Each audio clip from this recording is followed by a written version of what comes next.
चलिए देखिए ये सवाल है कि अगर किसी अवतल दर्पण में 10 सेंटीमीटर की दूरी पर कोई वस्तु रखी है और उसका फोकस दूरी 20 सेंटीमीटर है तो प्रतिबिंब कितनी दूरी पर बनेगा। अवतल दर्पण है, अवतल दर्पण में हम आपको बता दिए हैं कि अवतल दर्पण हो या उत्तल दर्पण हो, नहीं प्रतिबिंब की दूरी हमेशा निगेटिव होगी।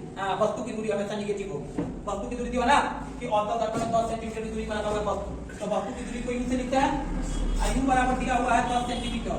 लेकिन आप जानते हैं कि अवतल दर्पण हो या उत्तल हो, वस्तु की दूरी हमेशा माइनस में होगा, नहीं ऋणात्मक होगा। अच्छा उसके बाद यह होगा कि फोकस दूरी है 20 सेंटीमीटर, यानी कि f बराबर 20 सेंटीमीटर है। अब अवतल दर्पण है तो आप ये भी लिखे हैं कि अवतल दर्पण में फोकस दूरी माइनस में और उत्तल दर्पण में प्लस में होगा। तो ये अवतल है तो ये भी होगा माइनस में, ठीक है। इसके बाद हमें यहाँ से बताना है, हमको v निकालना है, v बराबर 1, यानी कि प्रतिबिंब की दूरी यही होगी। तो आप दर्पण सूत्र जानते हैं कि 1/f बराबर 1/v प्लस 1/u, तो सॉल्व कीजिए इसको। 1/f यानी कि 1/-20 is equal to 1/v plus 1/u है तो 1/-10 माइनस प्लस ये हो जाएगा माइनस, ठीक है। अब 1/10 को यदि इधर लेकर आइएगा तो ये हो गया 1/v इज इक्वल टू 1/-20 और ये माइनस में तो आ गया प्लस 1/10। सॉल्व करेंगे, एलसीएम लीजिएगा 20 से कम 20 तो -1 और प्लस 10 तो 20 तो ये है 2, यानी कि 1/20 आ गया हमारा 1/v इज इक्वल टू 1/20। 1 से 1 कैंसिल तो v बराबर आ गया हमारा 20 सेंटीमीटर।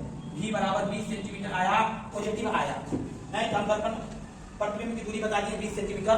यदि यहीं पे कह दिया जाएगा कि प्रतिबिंब की प्रकृति बताइए, नहीं कि प्रतिबिंब वास्तविक बनेगा कि काल्पनिक बनेगा, नहीं तो v बराबर 20 सेंटीमीटर आया है अवतल दर्पण है। तो आप जानते हैं कि अवतल दर्पण में एक ही प्रतिबिंब है जो पॉजिटिव बनता है और वो काल्पनिक होगा, नहीं जी। तो यहाँ से प्रतिबिंब की प्रकृति का बता सकते हैं कि कैसा बनेगा, प्रतिबिंब बनेगा काल्पनिक। यदि माइनस में आ जाता तो वास्तविक बनता, प्लस में आया तो काल्पनिक। काल्पनिक प्रतिबिंब हमेशा कैसा बनता है, काल्पनिक प्रतिबिंब हमेशा बनेगा सीधा और वस्तु से बड़ा बनता है कि छोटा, वस्तु से बड़ा बनेगा, वस्तु से बड़ा बनेगा। तो ये आपको याद रखना होगा। ये दर्पण सूत्र 1/f बराबर 1/v प्लस 1/u, ये याद रखना होगा। टेबल आपको जो लिखा है आप कि यदि उत्तल दर्पण है कि अवतल दर्पण है। अवतल दर्पण है तब वस्तु की दूरी दोनों जगह अवतल है या उत्तल है निगेटिव लेना है। अब फोकस दूरी यदि अवतल है तो माइनस में, अब उत्तल है तो प्लस में लेना, ठीक है। अब प्रतिबिंब की दूरी, प्रतिबिंब वास्तविक का काल्पनिक दोनों बनेगा।